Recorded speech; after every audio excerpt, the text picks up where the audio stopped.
Olá pessoal, tudo bem? Nesse vídeo vou fazer a análise morfossintática da frase civis pacem para bellum. A primeira palavra que eu vou examinar nessa frase é se. Se é o quê? É uma conjunção condicional, né? Que é indeclinável. Esse se é a mesma coisa que o se da língua portuguesa, que não pode ser flexionada, tá? Então, é uma palavra inflexionável, tá? Então, eu não posso colocar no plural a conjunção, não posso botar grau, né, nela. Então, ela não vai para o aumentativo, não vai para o diminutivo, não vai para o plural, enfim, não tem nenhum tipo de modificação. É uma palavra inflexionável no latim, ela é indeclinável, eu não posso declinar, porque o latim é uma língua declinável, tá? Então, a tradução para a palavra se é se. Vis, né? É um verbo, né, no presente do indicativo, tá? E está na segunda pessoa do singular, voz ativa.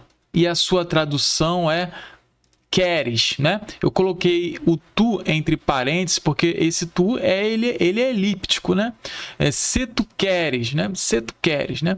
Então, eu aí resolvi também fazer um exame do paradigma verbal. Vamos analisar, melhor dizendo, vamos analisar o paradigma verbal do verbo vis. Como é que é isso, tá? Então, o vis, ele é dentro do paradigma verbal, tá? Ele apresenta algumas diferenças dos demais verbos. Né? Por quê? Então, nós temos ali, tá? O volo, tá? O volo é o quê?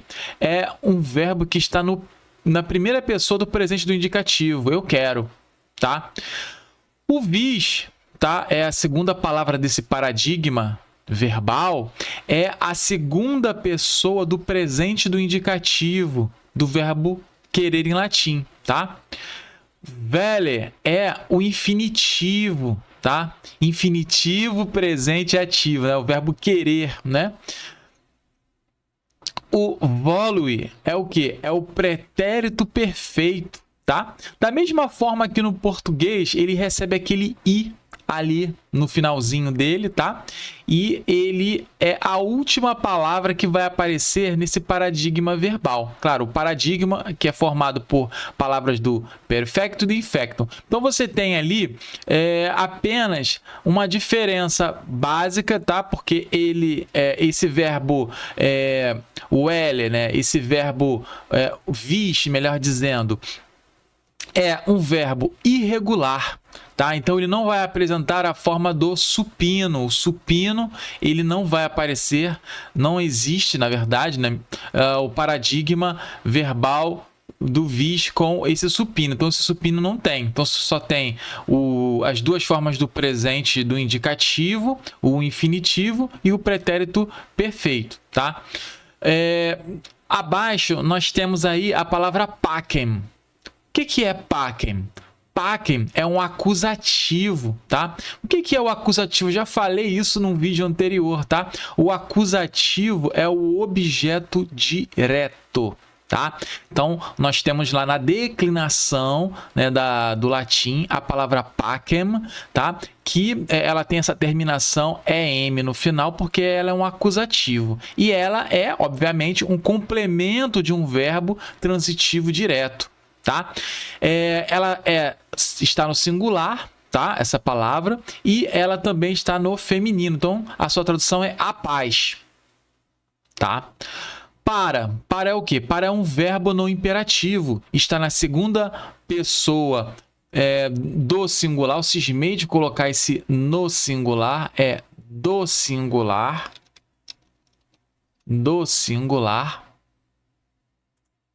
tá?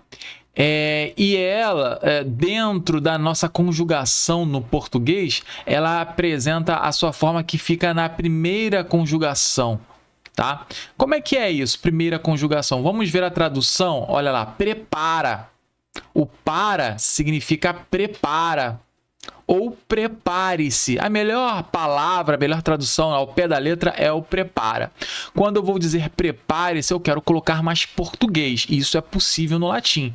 É possível você melhorar a tradução, é você deixar a tradução mesmo colocando mais palavras de nível sintático, tá? Mesmo você acrescentando umas palavras, modificando, acrescentando algo dentro do seu significado, semanticamente falando, você melhora a tradução. Isso é possível, desde que a tradução fique correta, tá? Então, para significa prepara ou prepare-se.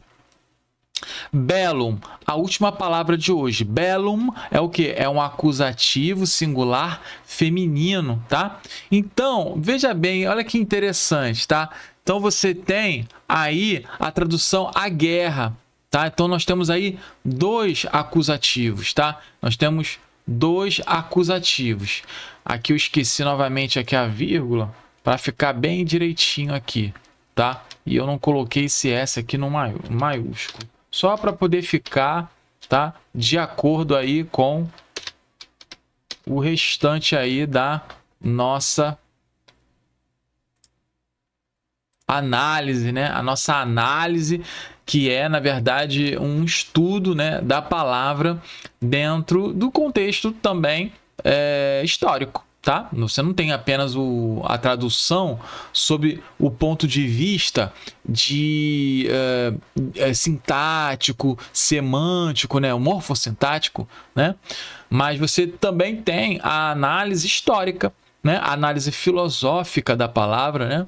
A análise dentro do contexto geográfico, geopolítico, tá? Por que não falar de geopolítica, né? Historicamente falando, né? Dentro de um contexto da uma Idade Média praticamente, né? O final quase ali do Império Romano, né? Então, eu trouxe também a tradução, né? Então, qual seria a tradução, agora, após a nossa análise morfossintática do latim, qual seria a tradução? Se tu queres a paz, prepare-se para a guerra. Ou se tu queres a paz, prepara a guerra. Entre parênteses, eu coloquei assim, se tu queres a paz, faça a guerra. Né? Na verdade, o que acontece? Essa frase acaba sendo indutível, né? Vamos dizer assim, ela induz, né? Induz você a pensar, né, nessa palavra, nesse fact, né? Nesse faz, né?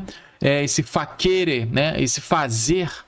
Então, é muito importante nós entendermos que é uma frase, filosoficamente falando, tá? Tem um caráter de reflexão, tá? De nós tomarmos cuidado com as ideias que, vamos dizer assim, nos cercam, né? Então, por exemplo, como que nós vamos agora pensar dentro de um cenário histórico, tá? É a frase si vis pacem para bellum, tá? Como que nós vamos pensar? Nós vamos pensar nessa frase como algo para se tomar cuidado, né? Uma espécie de cuidado, de aviso, né? Mas de um aviso que terá toda uma forma de prevenção, né? Toda uma forma de cuidado especial para, no caso desse contexto histórico e geopolítico, de guerra, tá? O que era mais importante para o Império Romano era evitar as invasões, né? O Império Romano, que se expandiu durante 1000 anos, cresceu durante 1000 anos, ele também pode sofrer e sofreu muitas rebeliões, muitas invasões, tá? E é preciso evitar, né? Então, esse autor, né, esse grande tratadista, né, ele pensou dessa maneira. Mas vamos agora pensar e vamos ver agora quem foi, né, o autor dessa frase. Bom, vamos ver aqui.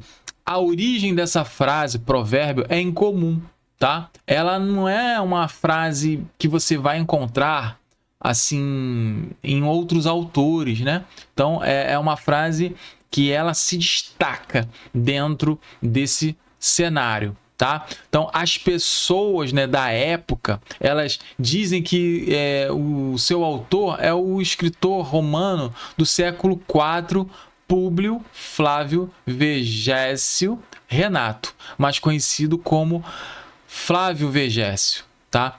Então, esse Flávio Vegésio foi um grande intelectual, um grande tratadista. Ele escreveu 3 tratados, mas o que se destacou mais foi esse tratado aí por causa dessa frase, tá? Então, Vegésio escreveu uma única obra, né, dentro do cenário militar, tá? Chamada De Re Militare, sobre as coisas militares, ou Epitoma Rei Militares, né? Compêndio de assuntos militares, tá? Então, é uma obra que tem um título e um subtítulo, vamos dizer assim, tá? Então, na verdade, a frase foi um questionamento, uma pergunta que ficou na história, tá? Então, se tu queres a paz, prepare-se para a guerra, tá? Então, ela acaba mostrando que pode haver problemas, né? Pode haver um falibilismo dentro do Império, né? O Império Romano da época, né? Então, vamos analisar melhor agora, ó. Ou, se você quer a paz, está preparado para a guerra? Será que realmente a paz é algo que se possa não ter cuidados, né? Será que com a paz eu terei paz, né? De maneira nenhuma, né? Isso a frase está questionando. Se eu tenho paz, eu tenho que estar preparado para a guerra. Se eu busco a paz, na verdade, não é nem se eu tenho, né? Não é o verbo habere, não é o verbo, não tem habet, né? O que tem aí a ideia do vis, né? O vis é o verbo querer, né? Esse vele é o verbo querer, e esse verbo querer, ele é algo que se busca, né? É algo assim bem possessivo mesmo, né? O que se tenta buscar de todo modo, mas há um problema em se querer, né? Flávio Vegésio abre os olhos, né, desse rei, né, da época, para isso, tá? Então, Flávio Vegésio, ele escreveu o De Re Militare, citando intelectuais como Catão e Cornélio, tá? Então, também há outros autores, mas eu quis aí mostrar apenas Catão e Cornélio como 2 grandes autores, né, latinos que foram citados na obra, né? Ele leu esses autores, ele refletiu sobre o pensamento romano da época. Então, provavelmente escreveu o seu tratado De Re Militare para o rei do Baixo Império Romano do Oriente, tá? Esse Baixo Império foi Constantinopla, muito conhecido, né, Constantinopla, chamado por esse rei, ele foi chamado por Vegésio de Divino Graciano, né? O Divino Graciano, ele viveu no ano de 367 a 378 depois de Cristo, tá? Esse foi o período aí do seu império, tá? E esse Baixo Império foi também, né, a capital do Império Bizantino. Isso é muito importante de ser destacado, de ser frisado nesse vídeo, né? Porque nós precisamos compreender a importância de se, belicamente falando, né, evitar invasões e evitar invadir sem ter o cuidado devido, tá? Porque o Império Romano é um império aguerrido, é um império que busca, através da força, o seu crescimento, tá? E houve um grande problema, né, nisso. Mas vamos aqui tentar ver agora um pouco mais sobre essa frase, ó. Ademais, a frase também tinha outro sentido. Ictur desiderat pacem, né? Praeparete bellum, tá? Então você tem um grande problema aí, tá? Por quê? Porque é necessário sempre haver um preparo, tá? Então aparece esse verbo aí, praeparete, tá? O próprio autor tem essa frase do próprio autor, tá? Do próprio Vegésio, tá? Então, o autor, né, dessa frase, ele utiliza verbos, ele trabalha a questão do cuidado, né, gramatical para poder alertar, né? Então, nós temos uma ideia bem interessante nessa frase, uma análise morfossintática bem bacana. Olha só, nós temos aí o íctoro. O íctoro significa portanto, tá? Então, o íctoro o quê? Uma conjunção conclusiva, tá? Uma conjunção conclusiva, tá?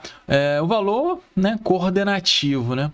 Mas o que acontece? Quando ele coloca o portanto, ele está concluindo. Olha, eu concluo, tá? De uma maneira bem assim veemente, né? De uma só vez ele fala, olha, acabou. Se você está desejando a paz, prepare a guerra contra o adversário, tá? Contra o adversário é necessário uma guerra.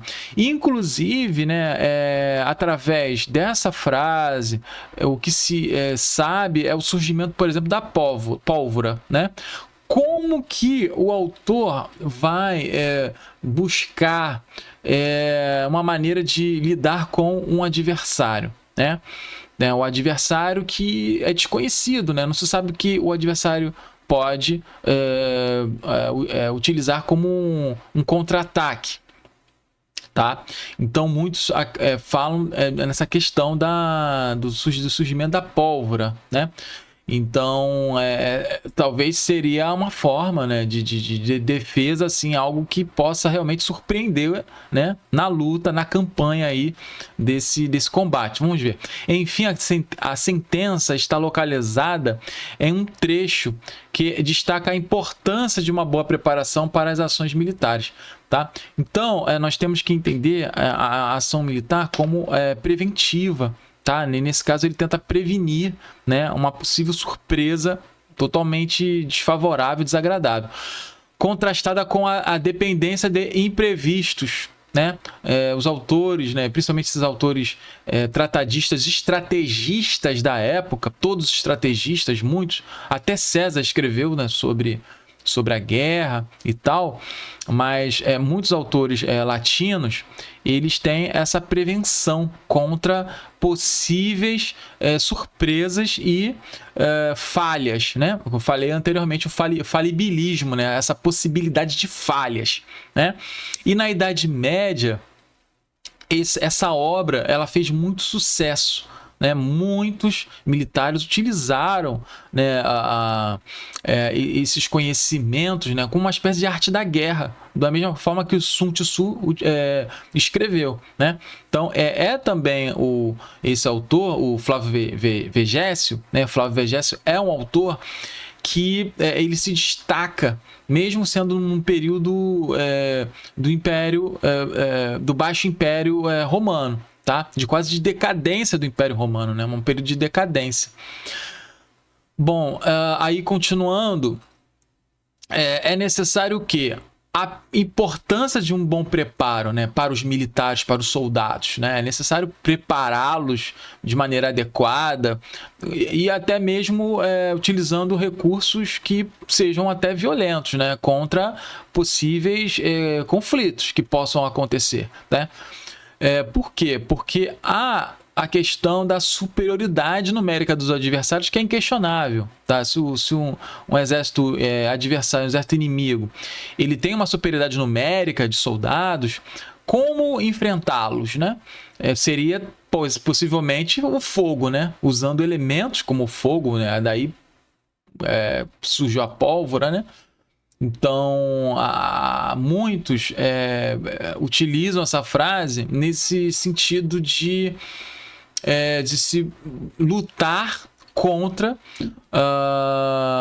um problema, né? Mas sabendo que não vai ser fácil, né? Não é fácil a paz, né?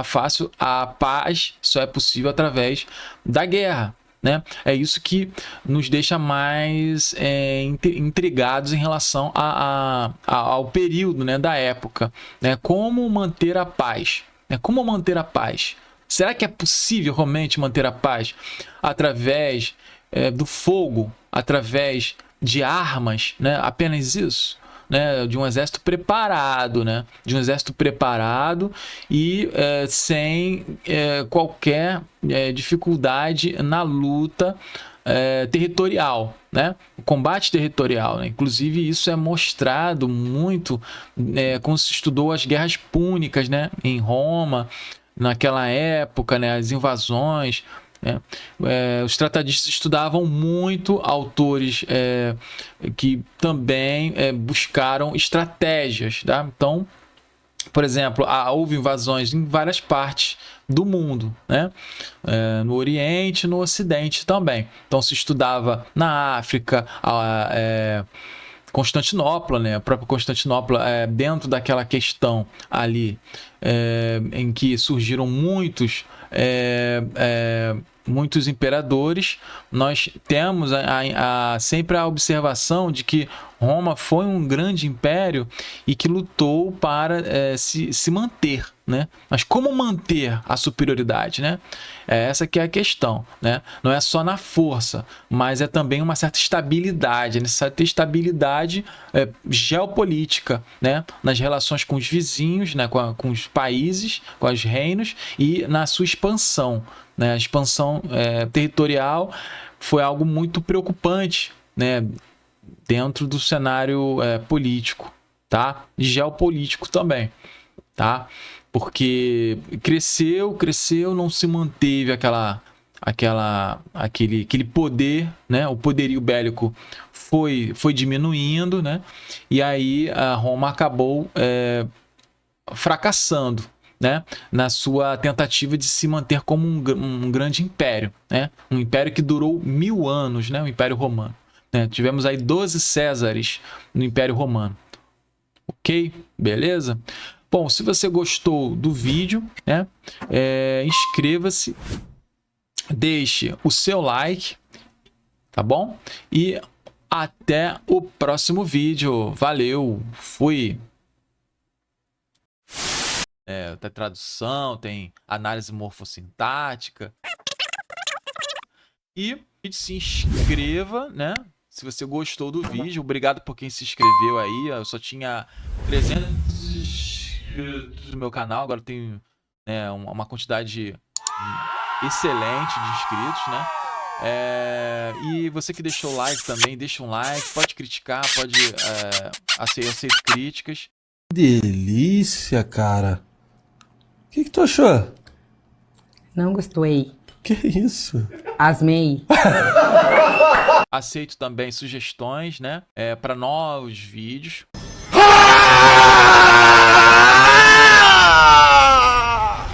E nos próximos vídeos eu também devo trabalhar um pouco sobre tradução de outras línguas. De